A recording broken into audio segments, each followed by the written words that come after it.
Olá, bem-vindo ao nosso canal do YouTube que vai falar tudo sobre gestação, seus aspectos normais e seus aspectos alterados.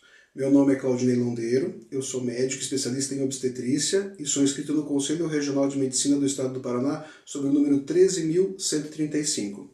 Não tenho, ao confeccionar esses vídeos, nenhum conflito de interesses. Essas informações são fornecidas por conta de exigência do nosso Código de Ética Médica.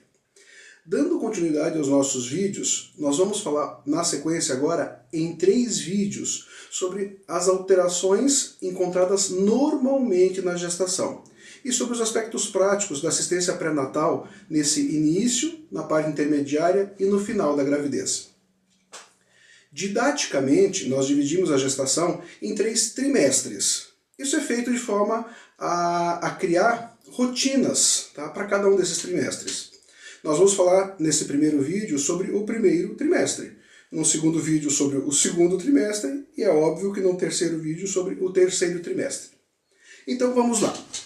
Basicamente, a partir do momento que a mulher engravida, que ela percebe o seu atraso menstrual e que ela se imagina estar grávida, ela deve fazer um teste confirmatório que se chama beta-HCG. Esse beta-HCG é um exame de sangue feito em um laboratório que irá confirmar de forma muito precisa e muito precoce a existência ou não de uma gestação. A partir do momento que a mulher está grávida e que confirmou através do beta-HCG, ela deve imediatamente agendar uma consulta com o seu obstetra, com o seu médico de escolha.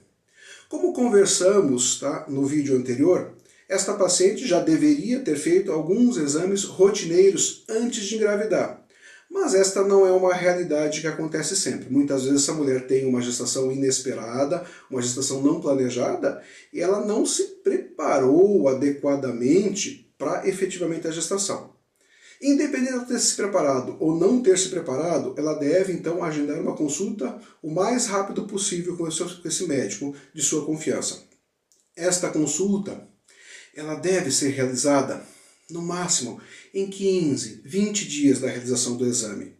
Por quê? Porque existem algumas condutas que são tomadas no início do pré-natal e que quanto mais precocemente essas condutas forem tomadas, melhor será para a gravidez.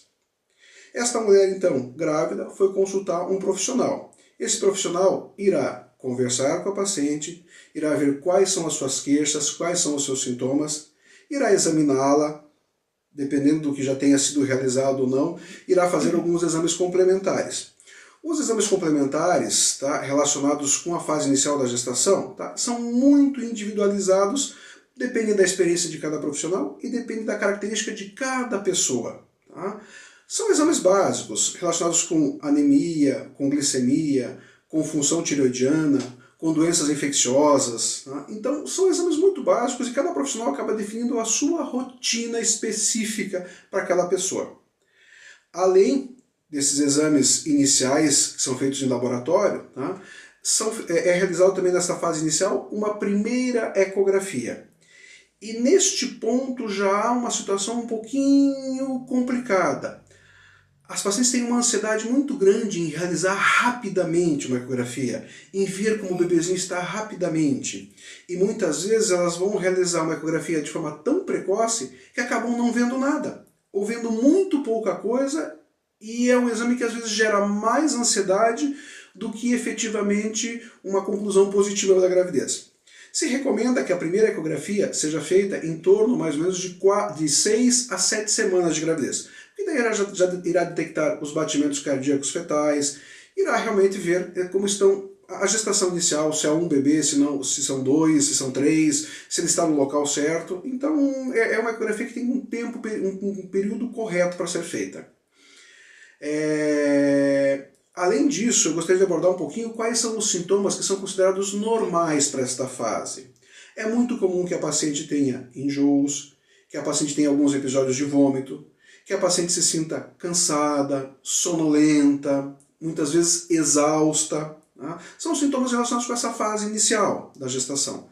Além disso, é bastante frequente nesse período que ocorram pequenos sangramentos, muitas vezes que não chegam a ser nem avermelhados, uma espécie de borra. Isso é bastante frequente, bastante comum, e não são sinais de emergência, sinais de que alguma coisa não esteja indo bem na gestação. Esses sintomas, principalmente os que envolvem o aparelho digestivo, são contornados muito facilmente com medicamentos e com uma adequação da alimentação. Neste momento da gravidez, nessa fase inicial em que existem os enjoos, às vezes os vômitos, uma indisposição alimentar, se recomenda que a gestante coma aquilo que for adequado a ela. Então não se fala muito em qualidade nutricional, tá? Mas sim em comer. Coma alguma coisa, algo que desça, algo que fique no estômago. E muitas vezes esses alimentos que ficam no estômago, nutricionalmente falando, não apresentam uma característica muito grande. Costumam ir muito bem nessa fase produtos gelados como gelatina, como sorvete, frutas cítricas, melancia, melão, tá? E cada gestante acaba tendo a sua peculiaridade em relação a isso. Então, nesse sentido, procure comer aquilo que realmente o seu organismo absorve, aquilo que fica no seu organismo. Não force a alimentação, porque isso não vai dar certo. Tá? A paciente fez uma primeira consulta, foram solicitados exames, foram solicitadas ecografias, ela retornou para a sua segunda consulta, que vai acontecer aproximadamente em torno da 8ª, 10ª semana da gestação. Estamos ainda no primeiro trimestre. Nessa segunda consulta, o médico irá ver como estão esses exames, irá analisar esses exames, corrigir eventualmente algo que possa não estar bem e irá solicitar a ecografia mais importante, que é realizada no final do primeiro trimestre, que é a ecografia chamada translucência nucal.